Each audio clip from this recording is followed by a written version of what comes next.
My name is Mary, a 52-year-old company employee. My husband Michael has been bedridden due to the aftereffects of a traffic accident for the past 7 years. He has partial paralysis in his lower body and can only walk with the help of a wheelchair. While driving for work, he was rear-ended while waiting at a traffic light. The other driver was also working and apparently fell asleep at the wheel. When I received a call from my husband's company, I rushed to the hospital.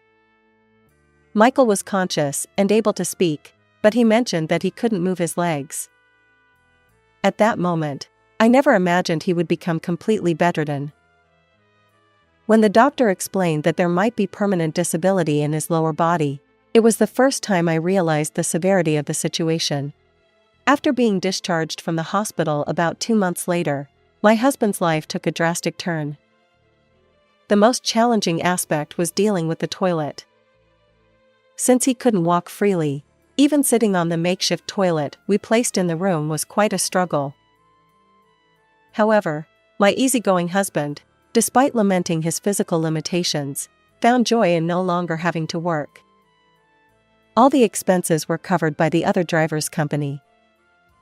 He received workers' compensation, insurance payments, and disability benefits. With that money, we renovated my husband's room, installing features like the portable toilet and handrails, which proved invaluable. My husband remarked, "Now I can receive disability benefits and take it easy." But our 20-year-old college student son, observing his nonchalant father, retorted with an incredulous expression, "Dad, did you perhaps cause the accident yourself?" Even my husband, despite his bedridden state, was riled up by our son's words. "There's no way. How could you say such a thing to a parent who ended up like this?" Despite being bedridden, his upper body functioned normally, and his speech remained unaffected. He continued to express his thoughts. My husband's life underwent a drastic change, but my burden also increased. Originally, my husband didn't participate in household chores, so his immobility didn't alter much. However, bathing him, as he couldn't do it alone, proved to be quite challenging. While I'm at work, he lies in bed watching TV or videos on his smartphone. For lunch, he eats the meals I prepared in advance while still in bed. He visits the hospital once a week for rehabilitation, and during those times, I accompany him for drop-offs and pickups. My husband dislikes these rehab sessions and often throws tantrums like a child when it's time to leave for the hospital. He'll say, "Maybe I should skip today because I'm not feeling well." "If you're not feeling well, let's go to the hospital for a checkup. You can do your rehab while you're there." He reluctantly complies. Even after returning home, he continues to complain about the doctor in charge of his rehabilitation. "They don't need to be so strict with someone like me who can't move their legs. They seem to enjoy bullying me." Despite experiencing improvements in leg strength due to rehab, he firmly believes it's all thanks to his own efforts. After living that way for 7 years, it started feeling like the new normal. According to the doctor, my husband's leg function has significantly improved, and with proper rehabilitation and muscle building, he could regain the ability to walk.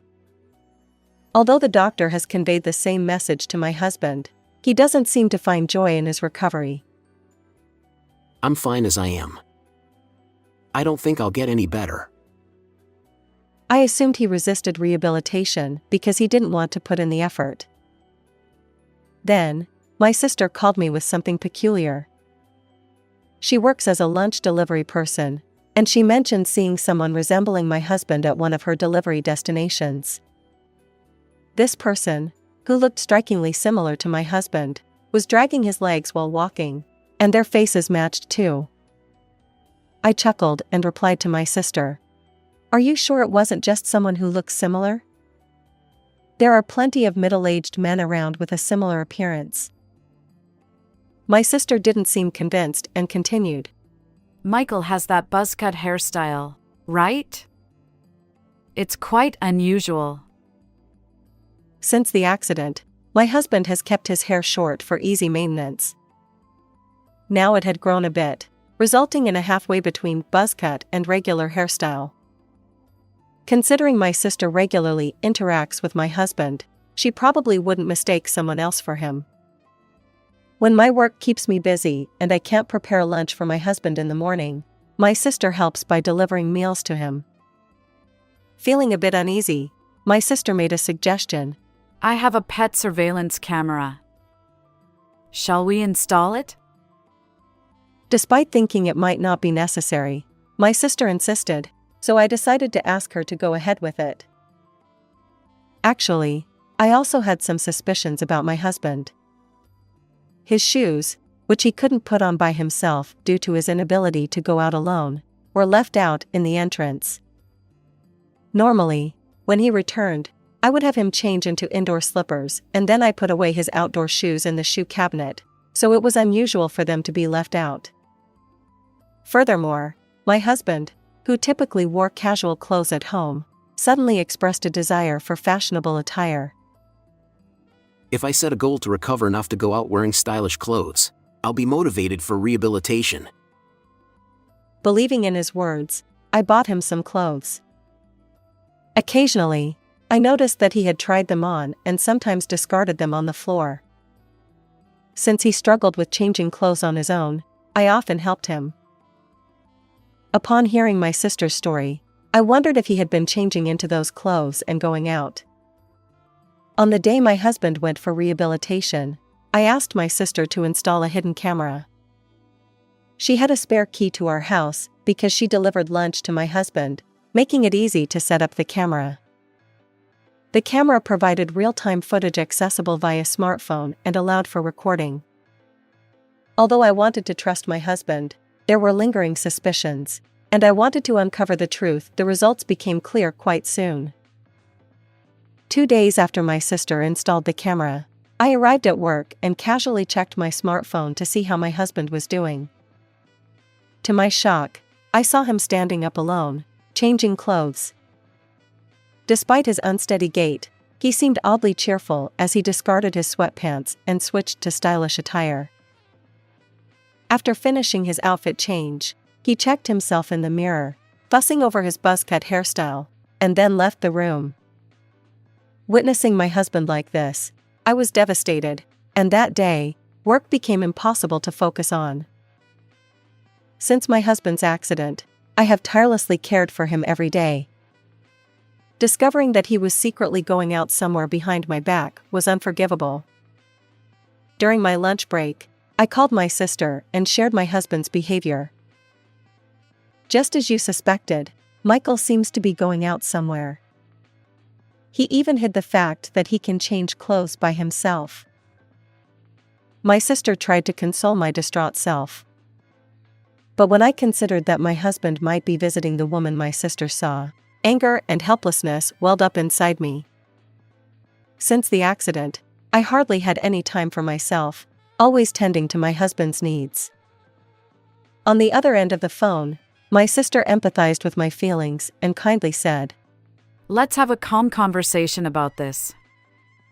We need to teach your husband a lesson.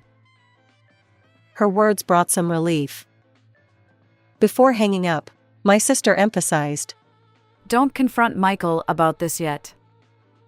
Let's wait and see for a while, okay?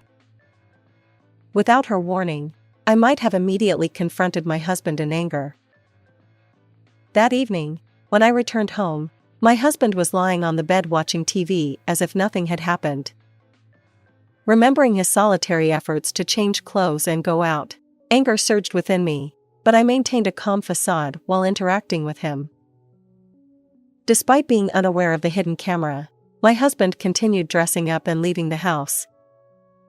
During this time, my sister discreetly observed his actions, capturing footage on her smartphone as he entered the young woman's home on several occasions. About a month after installing the hidden camera, my sister and I met at a cafe to devise a plan to teach my husband a lesson. We had informed him that we were discussing work matters, allowing us to hold our strategy meeting until evening. While chatting with my sister and monitoring my husband's current state on my phone, I noticed him starting to change clothes. It seemed he was preparing to go out again. Would today be another rendezvous? As he finished changing, he sat on the bed, fidgeting nervously. My sister quipped, Could it be that he's inviting his affair partner to your house today? Although I doubted my husband would go to such lengths, considering his physical limitations, it made sense that he'd prefer an easier option. After a while, the doorbell rang, and my husband stood up from the bed, slowly walking toward the entrance. Remarkably, he moved without using his cane. Just as my sister had suggested, my heart raced. But the next moment, a young woman entered my husband's room. As soon as my sister saw her, she exclaimed, This woman! She's the one Michael was with. My sister and I hurriedly left the cafe and ran toward my house. Although the situation had been orchestrated from the other side, witnessing my husband and his affair partner together was still shocking. When we looked at the smartphone again in front of our house, a shocking image was displayed. My husband and his affair partner were embracing each other. Unaware that his wife was watching, my husband's passionate embrace with the other woman seemed inconceivable given his paralyzed lower body and bedridden condition. My sister and I entered the house and burst into my husband's room. Upon seeing us, my husband and his affair partner were so surprised that they remained locked in each other's arms for a moment, but then hastily pulled away. Perhaps feeling cornered, my husband stammered, "Oh, welcome back. You're early." The young woman, who was the affair partner, tried to escape from the room, but my sister blocked her way.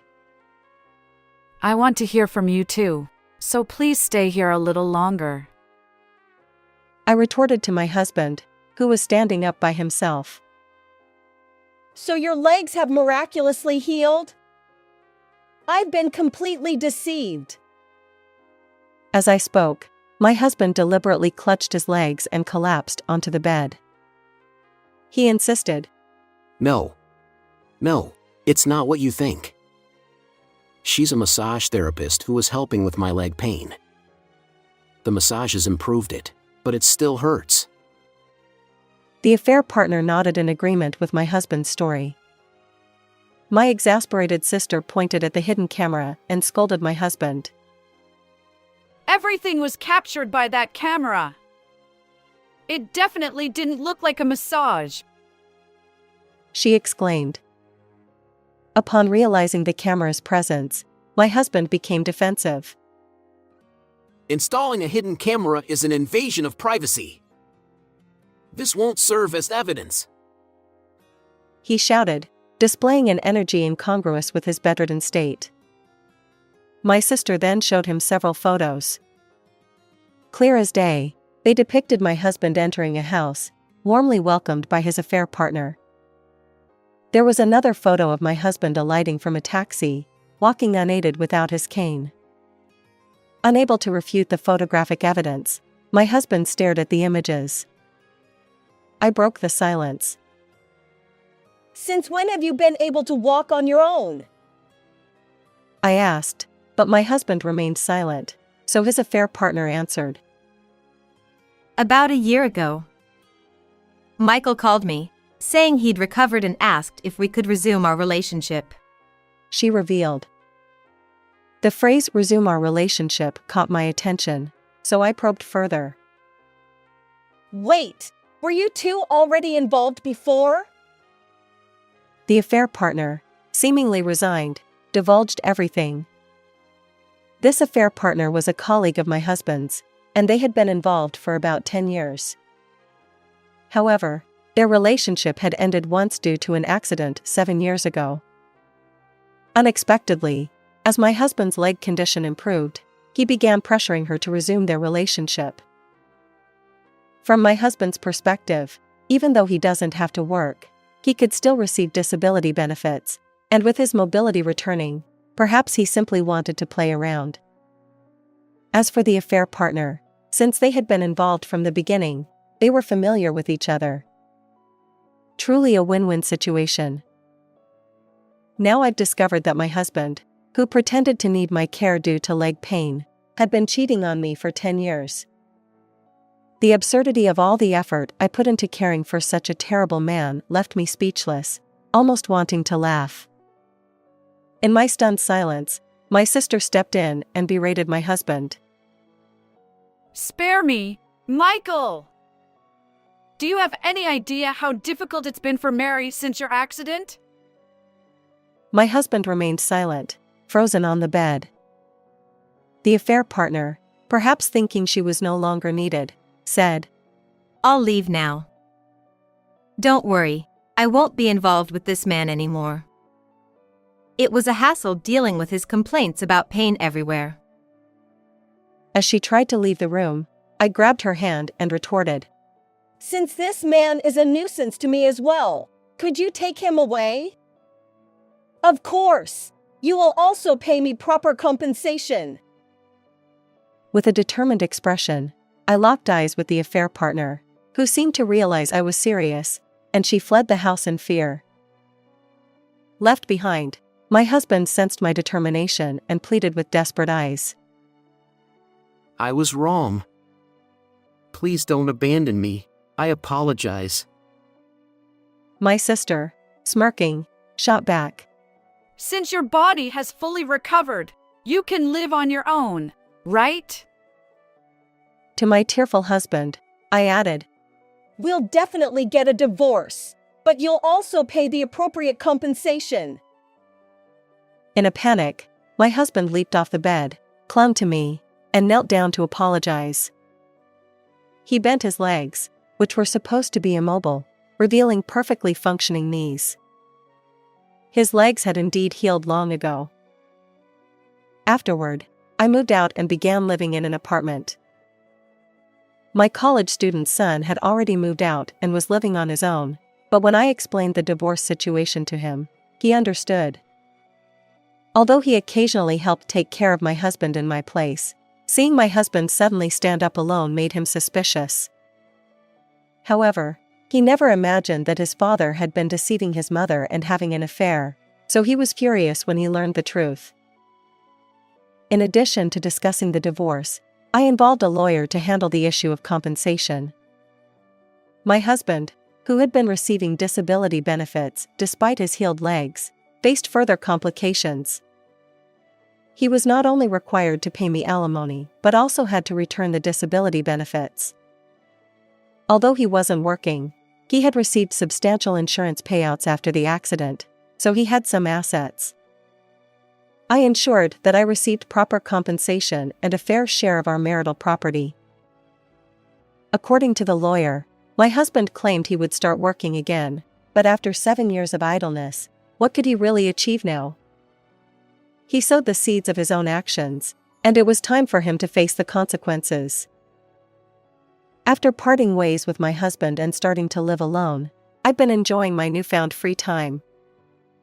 Previously, my life revolved around caring for my husband, leaving me with little time for myself. I want to reclaim the time lost during those 7 years of caregiving. It's heartwarming that my son occasionally drops by, concerned about me. I'm also looking forward to witnessing my son's continued growth. How did you find this story? Don't forget to subscribe to the channel. Until next time in the next video.